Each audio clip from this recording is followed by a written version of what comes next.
everybody, and welcome to another episode of The Male Perspective. I am your host, Lana Reid, and today I'm really looking forward to this conversation because it's really current with what's going on today. But I have with me a gentleman by the name of Bello. He's an author and social justice attorney. He's written a book called Betrayal in Black, which the storyline or the plot unfolds from a racially motivated traffic stop.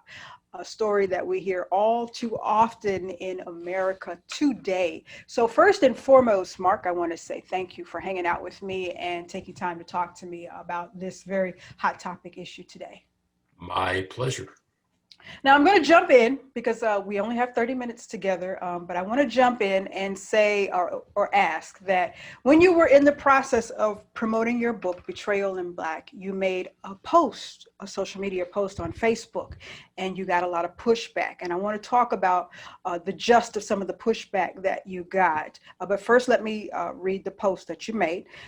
You ask, how many innocent Black men must die at the hands of those who swear to protect and serve until we stop this madness? So explain some of the pushback you got from that. Was it puzzling to you, expected, or just explain that in detail? Well, expected, no. Surprised that it happened? No. Angry that I got that kind of pushback? Yes.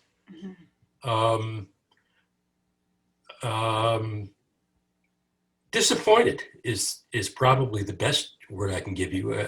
I just, I don't want to get terribly political, but in Donald Trump's America, we seem to have this very sharp divide between those who might be more racially sensitive and those who are completely not racially sensitive.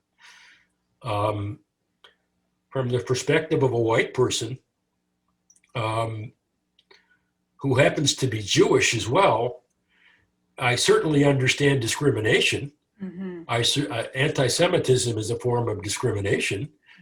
So maybe I'm looking at it from the perspective of a minority white person versus perhaps a Christian person who would look at it more from a majority population perspective. I don't know, but I just sense, and the biggest problem I have with it is, there but by the grace of God go thee. Today it's you, tomorrow it might be me. So it bothers me from a human perspective. Okay. Now, and I do want to mention, I want to let the audience know that it's been bothering you for quite some time. This is not new for you. You've been in the social justice field as an attorney for quite some time, right? That is true. How many years have you been at it? 44 years. What can you tell us? What was the incident or the case that really led you down this path? Well, it depends on what, let's call it a branch of social justice you're talking about. Okay. What prompted me to be an author was a case involving two boys who were molested by a Catholic priest. And I always promised myself when I retired that I would write a book about the experience. Okay. That book is called Betrayal of Faith. Why did I feel compelled to write a book about it? Because the behavior of people you hold in reference, the Catholic Church, the Archdiocese of Detroit, the Archbishop of Detroit, who was rather famous. He was a person who was being evaluated for the papacy. Came to a deposition and lied to me. You don't know whether to kiss his ring or whether to smack him in the mouth. Yeah. It's extremely disappointing. So, and it felt like, to me anyway, that there was some large clandestine organization pulling the strings behind the scenes, covering things up, hiding people's behavior, transferring priests from community to community without telling the community that they're predators. Who does that? Yes. Who does that in a religious organization? Okay. So those were the things that I felt that compelled me to write a book about it. I call it The Da Vinci Code Meets the Firm. Okay. If you've read those two books, Yes. the firm had a mafia presence behind this law firm. Okay. The Da Vinci Code obviously talks about a vast conspiracy behind religion. So the two combined are betrayal of faith. Okay. All right. All right. That's what compelled me to be an author. What compelled me to be a criminal justice, civil justice lawyer was helping people who needed help. I don't want to be too altruistic, but I became a lawyer to help people, and those people who need help are typically the less fortunate among us. Sure. I handled a few police brutality cases back in the day. I was a victim of police brutality myself, so which we can talk about. So I have a kind of a special perspective and a special, I don't know, sympathy for victims of those kinds of situations. Okay. Well, we're thankful. We're thankful for the work that you've done and the commitment that you have. Now, you've mentioned, listening to you talk just now, you've mentioned something that is a thorn. I know for me in my side is the religious element, and you find that a lot of the discrimination, the social injustice that we have, that we see going on, these are also people that have very strong religious foundations, and it seems very hypocritical. How is it that, especially today, when we're going through a lot of the Black Lives Matter movement and the white militia and all of that stuff, a lot of them are deeply rooted in their religion, in their faith, but it also preaches, your fellow man and your brother. Why are they not settling the two? Well, that I can't answer, but I certainly agree with you. I mean, you have the so-called religious right who would support a Donald Trump because he'll appoint Supreme Court justices who will restrict abortion. That same president will talk about women as if they're sexual objects. That same president will talk about Black people as if they're anarchists. Peaceful protesters on the street are criminals.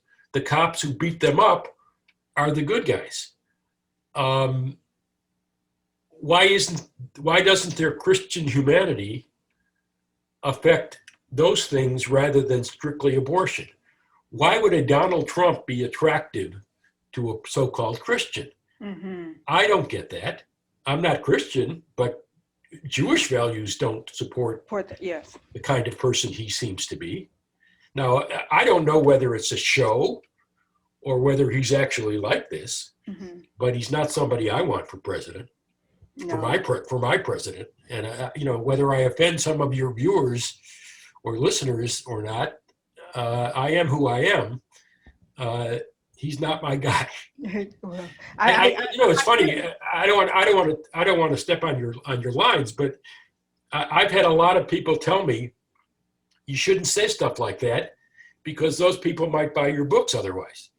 The topics you write about might be interesting to a Trump supporter. I agree with that. I think the topics I write about are interesting, and people should read my books because they're interesting and they'll teach you something. I'm not arrogant enough to say I'm smarter than anybody, but I have some things to say, and some of my pearls of wisdom, I hope, will stick with people. Yes. But if you're not going to read my book because I criticize somebody who deserves criticism, then so be it. I think that the beauty of America, or the illusion that I lived in, the beauty of America prior to Trump was that we were all allowed to have different opinions and still be friendly, coexist with each other.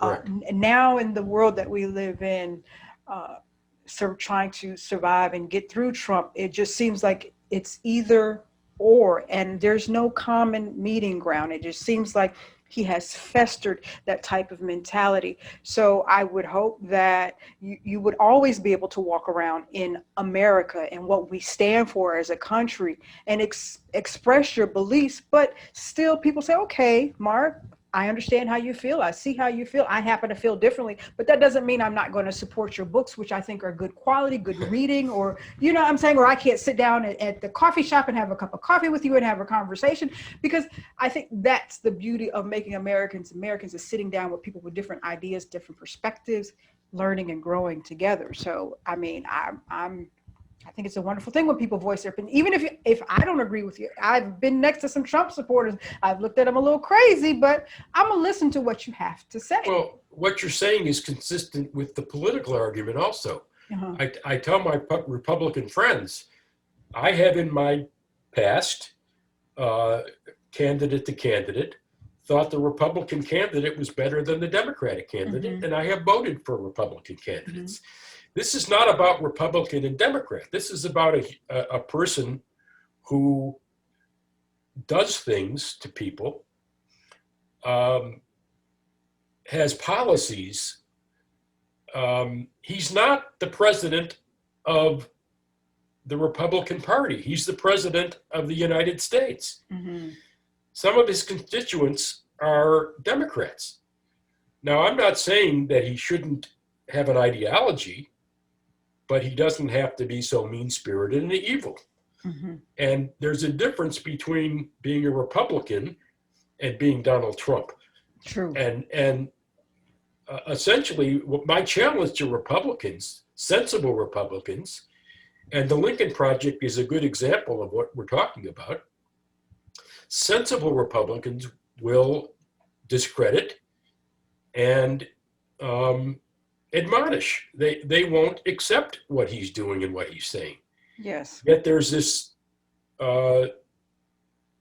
segment of the Republican Party, and unfortunately, it's all of their leaders who are just falling in line and licking his boots, and that's what I don't understand. Well, it's almost I can't even say almost. It is very cult-ish. It is. It is. These are very sad times in history for America. And they're going to be remembered as very sad times in America. My mother is she will be 70 years old, and we're from the South, Winston-Salem, North Carolina, and she has seen the transition from segregation, civil rights, oppression of Black people, and she's like, it's like it's come full circle. I never thought I would see this come back as it is now. So these are very sad and very dark times, and I don't think that many of the masses realize how dark it is. I mean, just recently, and I want to segue back, just recently, a couple of days ago, we were reminded of how far we were pushed back as American society with the results of the Breonna Taylor case. And there's a struggle in the United States of America with what is legally right and what is morally right, because we have law enforcement under this umbrella of qualified immunity.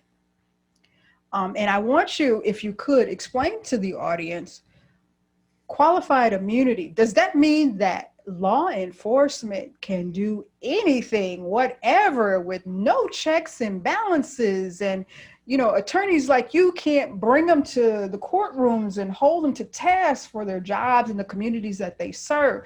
It just, and it seems like qualified immunity only exists in certain communities, and that's Black communities and people of color.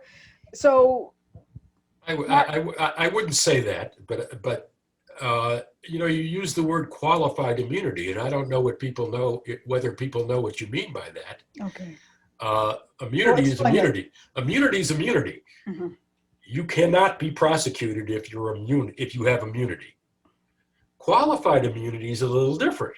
Okay. Qualified immunity says, well, you might have immunity, but we're going to have a qualifier. And that is, does your conduct reach a level or a standard that breaches your entitlement to immunity? That's what qualified immunity is. Mm-hmm. So no, a cop or a law enforcement official does not have unbridled immunity to abuse citizens, white, black, green, blue, it doesn't matter. No, they don't.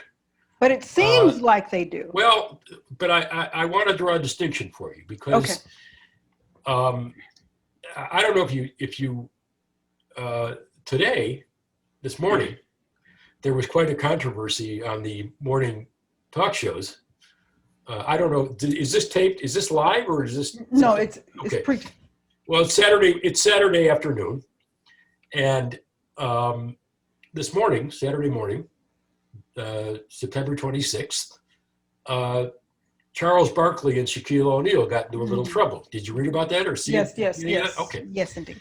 And the reason they got in trouble is because they said, well, the cops need to be able to do their job, and not every problem that a black person has, or a black citizen, or a black criminal has, is the cop's fault.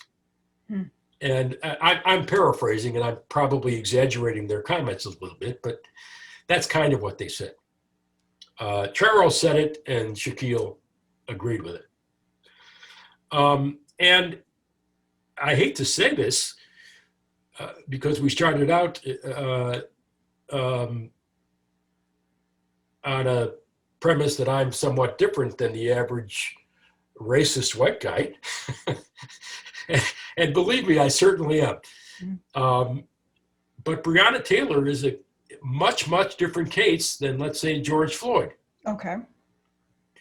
George Floyd was accused of passing a $20 bill in a convenience store, a counterfeit $20 bill. I don't know whether he did it.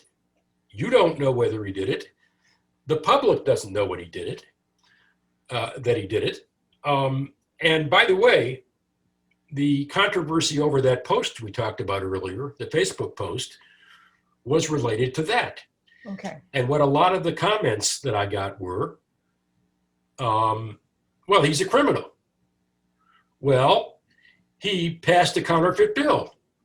Well, if you don't want to get abused or stopped by the cops, don't commit crimes. Well, he deserved what he got. And worse than that, and I won't, you only have a short amount of time, but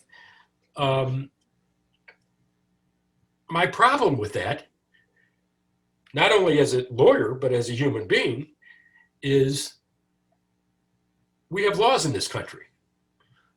And those laws are the obligation of the citizens and of the cops.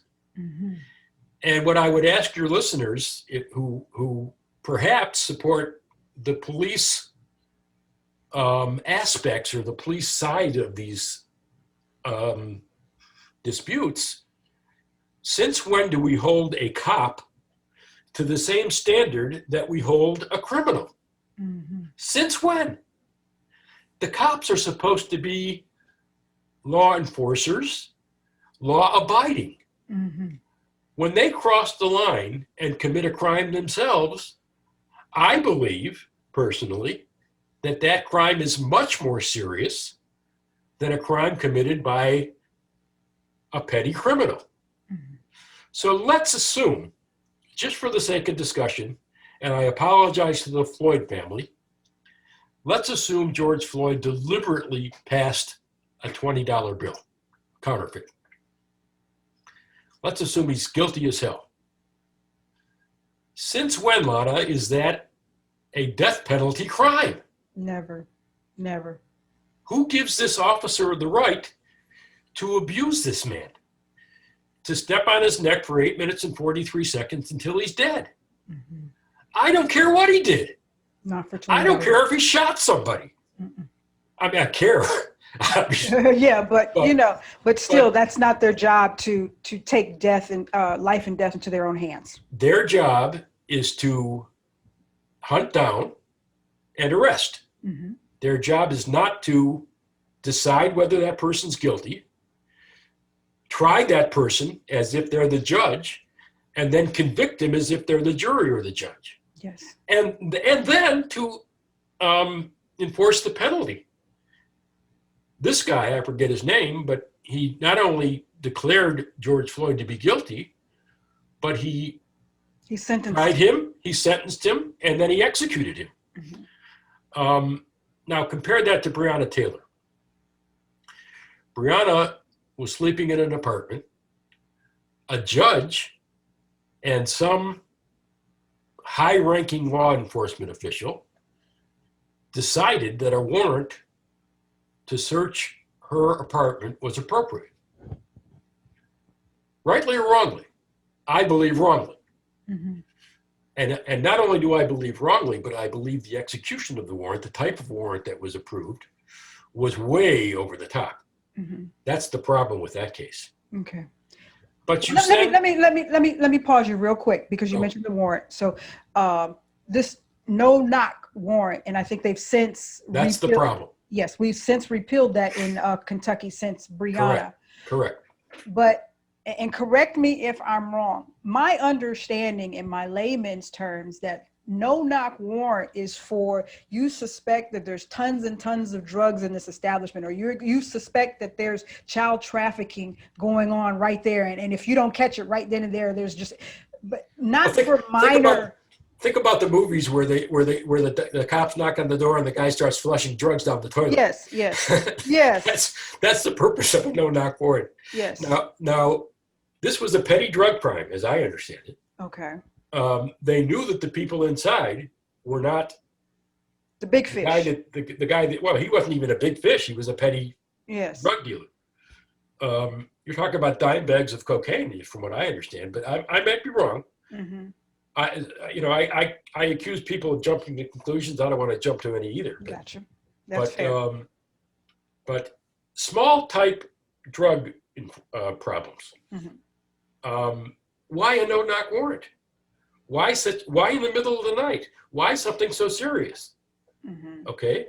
However, you're 3 cops. You're sent there with a no-knock warrant signed by a judge, and you're ordered by your superiors to execute this warrant. You get to the door, you bang on it, and there's a controversy as to whether they announced who they were or didn't announce who they were. Let's assume they didn't. Or let's even assume they did. The people inside are not necessarily going to believe that they're actually the police. Mm-hmm. So they bang the door, and then they break it down, and inside, some guy starts shooting. What are you going to do if you're a cop? I'm going to shoot back, yes. You're going to shoot back. Mm-hmm. Unfortunately, this young lady got killed. I'm not justifying what they did. I'm justifying the reason they were there, and they were ordered there by their superiors. So if you're going to prosecute somebody, prosecute those people who brought the warrant to the judge and lied about it. Prosecute those people who ordered the cops there. I don't think that'll ever happen, frankly. It's always the bad guy is the guy that shot somebody. Mm-hmm. I believe the bad guy in this case was the guy who sent the guy there. Put the wheels in motion. Correct. Okay, I understand. Whoever that was. Now that's a lot different than an officer placing someone who passed a $20 counterfeit bill into a car, pulling him out, laying him down on the floor and kneeling on his head until he dies. Understood. Now, I don't see the two. Yeah, I can understand. Now, if you can, if you can't, that's understandable. Explain the legalities of with the Breonna Taylor case, what caused more outrage in the Black community was that the officer, the one charge that the Attorney General did file against the officer was for the bullets that missed, or Breonna Taylor, that actually the potential to, he could have potentially caused harm to her neighbors. I think that was the charge that he actually got. How does that legally pan out? Well, I don't agree with that. I mean, Okay. I don't agree that that's the appropriate charge. Okay. So I don't blame the community for being angry. My understanding, and you correct me if I'm wrong, because you might know better than I, um, I'm not, I haven't followed the case to any significant level, Mm-hmm. but but my understanding is that the charge relates to the cop shooting into a white apartment, or an apartment with white people in it. Mm-hmm. And they also shot into an apartment where there were black people in it, Mm-hmm. and did not charge the officer for that. I don't know whether that's true, Mm-hmm. but I absolutely agree with you that if the charge is racially motivated, everybody should be pissed off. Yes, indeed. And again, that gets back to there go by the grace of God. Go Yeah. thee. Yeah. Uh, Now, Mark, listening to you talk, and we could talk for a long time. that's for sure. Yes, it, as a white person, you get it, right? And I have had many conversations over the course of my years with many white people, and some of them consider themselves to be the most liberal white people. I can't be racist, my next door neighbors are black, I go to church with black people, my daughter married a black person, but they say things like, well, if he hadn't been a criminal, if he hadn't been trying to pass the $20 bill, if he, and don't understand that they harbor racist thoughts. What is it going to take to make everybody get on the same page? Boy, if I had that secret sauce, I don't know. I like your mother says. Your mother's 2 years older than me, by the way. So I went through the same things, or at least I lived through the same era Mm-hmm. that she did. Now, you said she's from the South. The difference between a Jew and a black person is a Jew doesn't wear his religion on his face necessarily. Now, there are characteristics that some people say that can tell that person is Jewish. I don't know. And sometimes your last name tells people that you're Jewish. Mine doesn't. But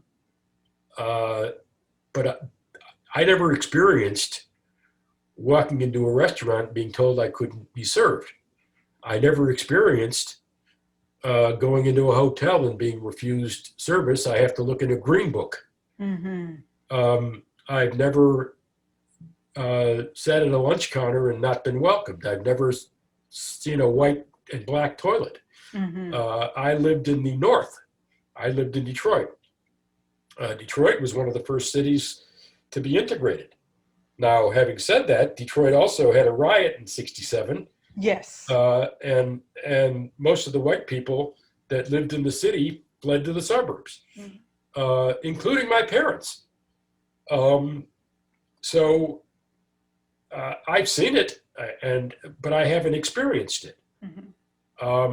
I've represented many people who have experienced it. Maybe that's a difference. I think a Jewish person who studies the Holocaust, as I have, gets discrimination in its worst form. Okay. Maybe a little better than others do. I don't understand white supremacy. The concept. Now they hate Jews as much as they hate blacks. So maybe that's why I don't get it. But I just don't understand anybody who feels that this group of people or this single person is better than that group of people or that single person. How do you change things? I'm going to say something really silly and trite. One person at a time. If you can talk to me and you can convince me of something because it's the right thing to do, somebody else who might have been otherwise unreceptive to that message might see the light at some point. One of the reasons I wrote the books that I wrote is I can reach a lot more people with a book than I can ever reach handling a case. True. So I helped 2 people beat the Catholic Church, but I exposed a vast conspiracy. And I don't think I exposed it. I'm not that, I don't have that high opinion of myself, and most people knew about the clergy abuse scandal well before I wrote the book. But I helped 2 people with my legal skills. I've exposed these behaviors to a lot more people by writing the book. And I feel the same way about the traffic stop book, Betrayal in Black. What I like to say to people is put yourself in the car. Maybe you're behind the wheel. And again, I want to remind you, I said earlier, I've been there. I got abused by a cop, pulled out of a car, handcuffed, hauled off to jail, jumped on by 7 police officers because I thought the reason he stopped me was silly. We can get into it if you want, but it doesn't just happen to Black people. By the way, I want to tell you, and part of the reason George Floyd is such a serious crime to me is so overwhelmingly impactful to me is police officer pulls me out of the car and tries to handcuff me. Why? Because he said I moved over a lane without signaling. So I said, seriously, you pulled me over for that? At 1 o'clock in the morning at the airport when there's no traffic around at all? I'm the only car in the area? He said, step out of the car, sir. I said, okay. Hands on the steer. And I kind of made a motion like I was angry. Mm-hmm. And I was. Put your hands on the dashboard, on the steering wheel. Step out of the car, hands on the steering wheel. Which one do you want? So I was a little confused. Mouthy. No, I wasn't confused. I was mouthy. Oh, okay. I had an attitude. I concede that. Again, this gets back to our conversation about how a cop should behave, not how the citizens should behave. Obviously, citizens should be respectful to cops, but when they're not, that doesn't mean they should be shot. That's true. Or abused. So I concede I was mouthy. But anyway, he pulls me out of the car and he tries to handcuff me. Now, I'm a lawyer. You don't get handcuffed for making a mouthy, for mouthy or for moving over a lane, which is what the crime was. Write me a ticket.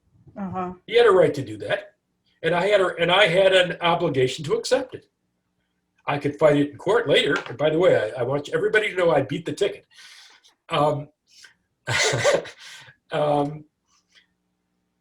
He tries to handcuff me. I won't let him handcuff me.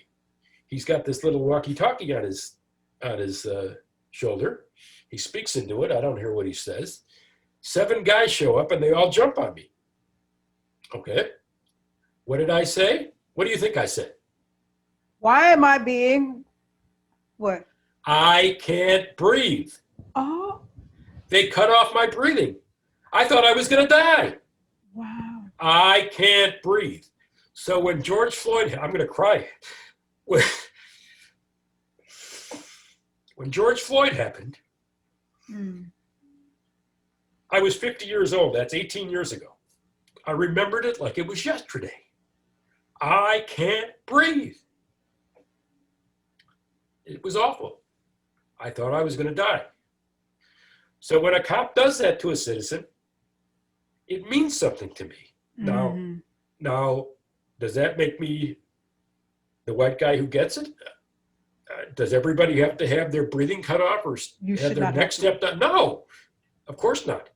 You should get it without any of that crap. Mm-hmm. So, my message to my white friends is put yourself in the car, whoever it is, whether it's Freddie Gray, whether it's Michael Brown, whether it's Philando Castile, Rashad Brooks. Nobody talks about that case. Yes. He tased a cop. What a terrible thing he did. That justifies somebody shooting him. Mm-mm. Now, I don't know about you, but a taser is not a lethal weapon. No, it's not.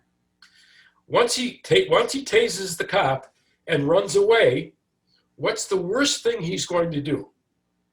Just keep on running. He's going to go home and sleep it off. I don't know how a taser works. I don't think he's going to tase another citizen. Yeah, because I think they said it only had one, it had no more charge or something like that. No, but he only tased the guy to, quote, get away, unquote. Mm-hmm. So they had his driver's license. They know where he lives. They knew who his girlfriend was. Maybe a no-knock warrant. I don't know. Yes. But they could have and should have, in my opinion, approached this a completely different way. But nobody talks about that case. Even with because he tased a cop. Shame on him. Yeah, even with the Jacob Blake case, where we have the footage, which also, if we didn't have civilian footage, we would have no footage at all because the cops didn't have their body cams turned on. But we see. Interesting, huh? Yes, interesting. But we see the cop, he's actually holding on to the guy's shirt and continues to shoot him in the back, like 7 times. I mean, it's just, it really. And where's the knife through all of that? Yeah. I've yet to see the knife. I just, and it's really hard for me to understand why some don't understand when there's calls for defund the police. That does not mean get rid of them all, but these armed militia against the own citizens that they're supposed to protect and serve, we need to rethink that because they're not trained in de-escalation. I think America is the only country where we have the shortest training time for law enforcement versus all of the other countries. It just seems like we need to redirect our focus on how we train them, what resources we give them. 2 things about what you said. Defund the police really ought to be retrain the police and reconsider who the police are and what they should be doing. I believe they should be community servants and they should be active and participating in the broader community, not, I don't know, us against them. I think they should be part of the community rather than. Well, I mean, that's a big problem, not to cut you off, because I think that's so disrespectful, but I think, and I don't know what area you are in or what areas that you frequent, but when it comes to what we call urban communities, you don't find a lot of cops actually living in those communities. They're not part of those communities, so they have no connection with those communities. So how can you service people that? But they should. Yes, you should. The other thing that you said and this is the thing that really, really blows my mind. And I don't know whether you've discussed this with other guests or other friends, or casual acquaintances, but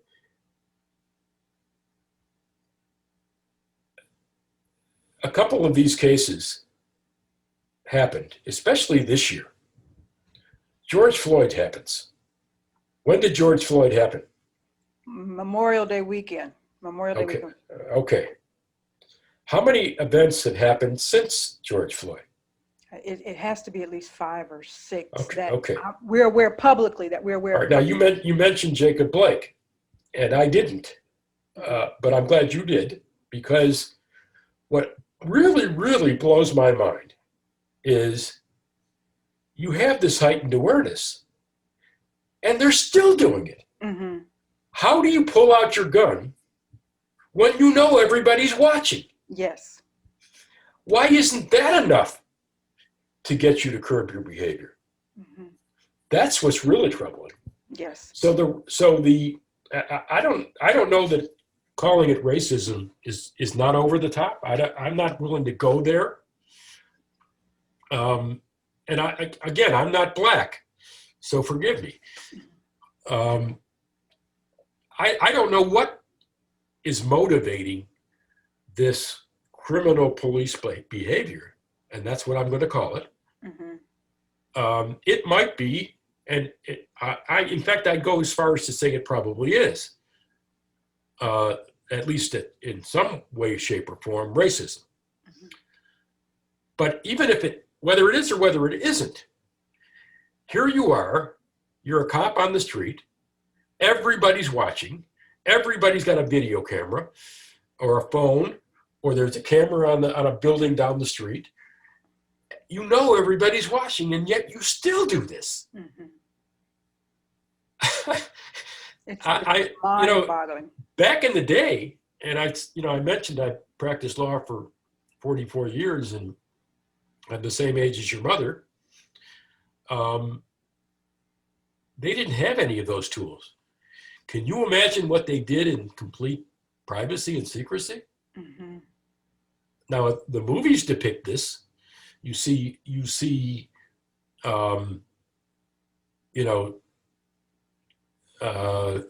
read a book or you see this scene or that scene in a movie, and this kind of thing happens. Mm-hmm. But in reality, I'm sure it happened.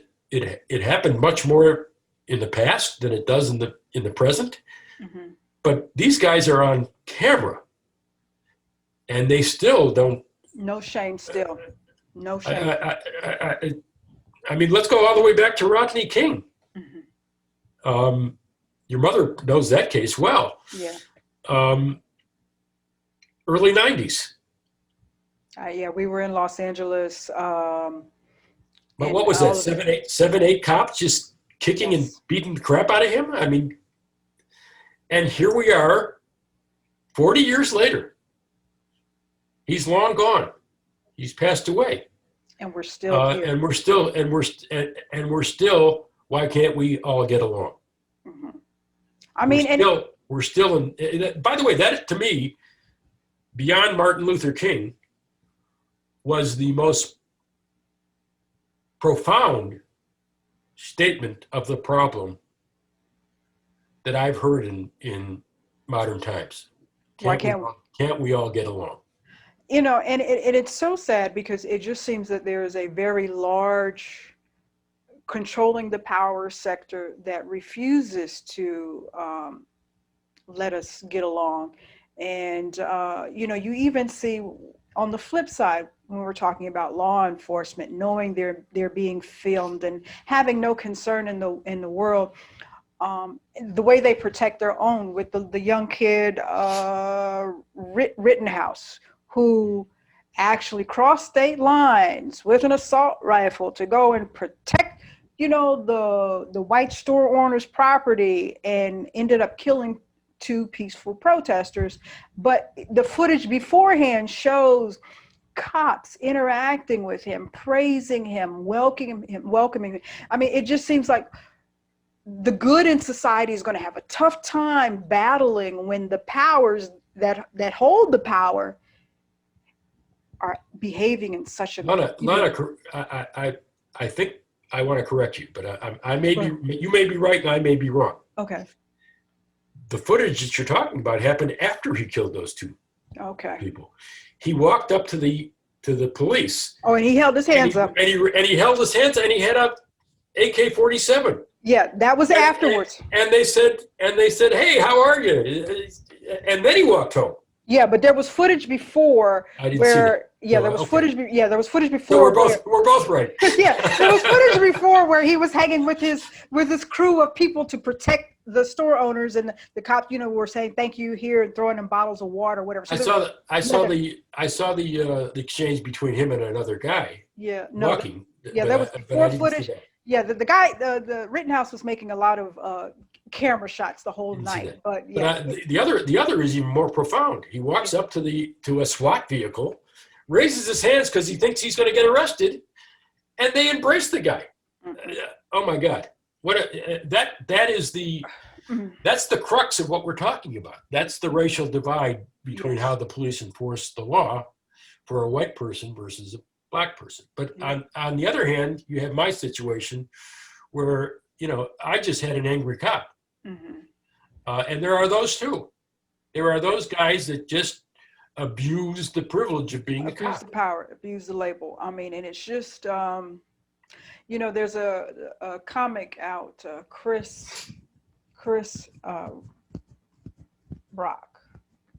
Yeah, Chris Rock. I was supposed to say Chris Tucker, Chris Rock, but he has a special out about a year ago. Tambourine. Chris Tucker's funny, but he's no Chris Rock. No Chris Rock. Chris Rock and Tambourine, and I had to pause, because I was like getting them confused. But I like Chris Tucker, but Chris Rock is Chris Rock. But he has a phrase in his comic skit Tambourine where he says, law enforcement is like airplane pilots. We can't afford to have bad apples. You just can't say, all of our pilots are good, but we have this one bad apple. He doesn't really like to land. He prefers to crash. Law enforcement is that same premise. And it just seems like America as a society is not spending the time, the resources, educating, training, recruiting the right people to have this job, this profession, and it's just really it's just real, and it's really festering and coming to a head at this and adjusting the meaning of community policing. Yes. The reason the word community is in there is because they're supposed to be part of it. Protect and serve. It's not supposed to be an us versus them. Protect and serve. And protect and serve, again, if you're protecting and serving, then you're doing that for the community, not against the community. And us versus them suggests that it's them versus the community.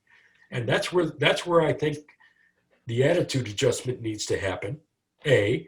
And B, to your point, I think the whole concept of who a police officer should be, what his background should be, and what his lessons in training ought to be, need to be adjusted. No question. Awesome. More of a social worker approach than a again, I go back to what I said earlier. Since when is a cop held to the same standard as a criminal?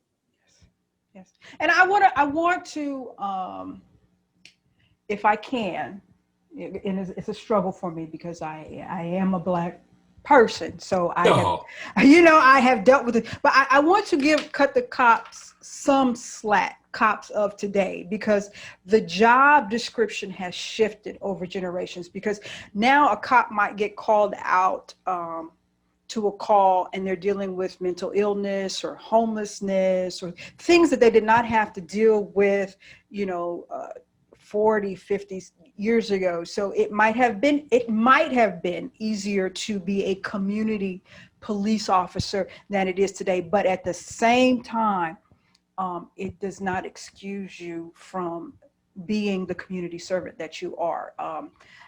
We have to retool a lot of stuff. We just have to retool a lot of stuff. Well, I don't think either of us are saying that being a police officer is an easy job. Yes. It's a very tough job and a very dangerous job. I just don't think you ought to be pulling out your gun or beating up your constituents. Yes. As easily as some. And by the way, I don't want to. I'm sure you've heard some of the racial slurs relative to all this and all that. I don't think all cops ought to be lumped in and stereotyped any more than all Blacks should or all Jews should. Yes. So.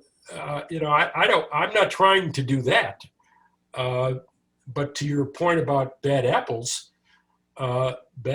need to be weeded out of perhaps a good bunch. Yes. Or an overwhelmingly good bunch. Yes. And even that process make everybody look bad. And even that process is hard because No law question. enforcement has such a devout code of ethics. It's like it's cult within its own self, where even if a good cop tries to say a bad cop is out there, they're reprimanded for speaking up. So we have to even That's called the blue wall. yes, we have to retool, you know, the whole law enforcement industry to get its bad apples out. So I actually wrote a book about that. I wrote a book called Betrayal in Blue, okay. my third book, which is a cop getting in trouble in a big city cop getting in trouble in a small town, and the small town cops essentially breaching the blue wall and trying to prosecute him even though he was innocent. Mm-hmm. The target of his crime, if you want to call it that, and I don't want to ruin the book for people, was a white supremacist. Mm. So this cop had got into an altercation with a white supremacist. The white supremacist ended up missing, thought to be dead, and the white cop got put on trial for murder in a small town. My hero, Zachary Blake, who was the hero lawyer of all of my books, ends up representing the cop. And it's an interesting book, and it talks about the blue wall. Okay, so how many books have you out now? I have 5 out now. Oh, okay. I have a 6. You know, it's funny, we talked about how topical my books are. I wrote a book last year that I have not released yet about a Supreme Court nomination and the political fight over this very right-wing nomination. Wow, be darned. So in real time, it's about to play out in America. I think it already has. As we're speaking now, as we're taping this, I think he already made his nomination. That book is called Betrayal Supreme, or Supreme Betrayal. All of my books have a betrayal theme. Oh, goodness gracious. Very, very, very topic for what we're going through. The book you brought up at the beginning of our conversation is Betrayal in Black, and that's the book about the traffic stop. Okay. So I have talked to you longer than I was supposed to. I knew it was going to happen. I apologize. So let me just go ahead and cut to, we've talked about your books. How do people pick up your books? How do people connect with you if they need referral for, you know, where to go to get some legal help on their issues? Or how do people connect with you, and how do they get the book? They can come to my website, which is Mark, M-A-R-K-M, Bello, B-E-L-L-O, markmbello.com. They can either subscribe to the website and send me a message. They can buy my books on the website. They can go to Amazon and buy my books. They can Google me as an author. They can Google me as a lawyer. I'm around. Oh, thank you, Mark. Well, we appreciate you as human beings in this planet, sharing space together, especially in America. We appreciate your decades of work for the cause, and you know, speaking up, hopefully some other of your brethren will hear the message that you have to say, and fight the good fight that's out there, because we're all just human beings. We all deserve the same level playing field. That's all we're asking for, the same level playing field. Before we go, I want to remind everybody how important it is to vote. You don't get a Donald Trump if everybody votes. You don't get 3 Supreme Court nominations if you don't have a Donald Trump. These things matter. You don't have a COVID crisis as serious as it is. And by the way, think about who COVID-19 affects the most. People of color. Or seniors. Or seniors, yes. Or people who have less money. Income. You don't get people trying to reverse the Affordable Care Act if you vote.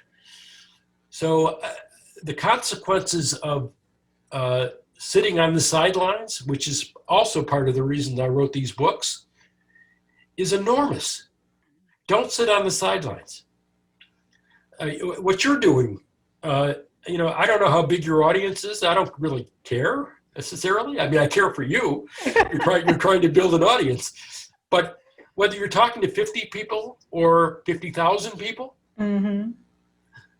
those are 50 people or 50,000 people who wouldn't have heard your message without you. So speak up. Mm-hmm. But at the very least, Vote. exercise your right to vote. Exercise your right to vote. Then all this crap doesn't happen. That is the fundamental thing that we as Americans have, our voice, and that's that vote. And that's our power. That is it. That's our power. I tell people, even in this COVID crisis, I will be suited up and booted up and mask on and everything, but I will be doing hazmat gear. Vote. Yes, I will do everything in my power. I will cast my vote. Okay. Well, Mark, I have enjoyed our talk today. It's very refreshing because sometimes as a Black person, and we get in our community of Black people venting our frustrations about how we're treated. And sometimes you don't feel like people on the other side hear us. So it's very nice to have conversation with somebody who hears our voice. So my pleasure. Thank you very much.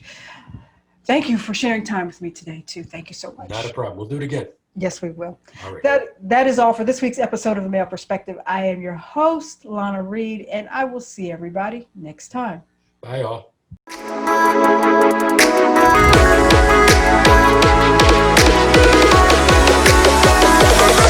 Oh.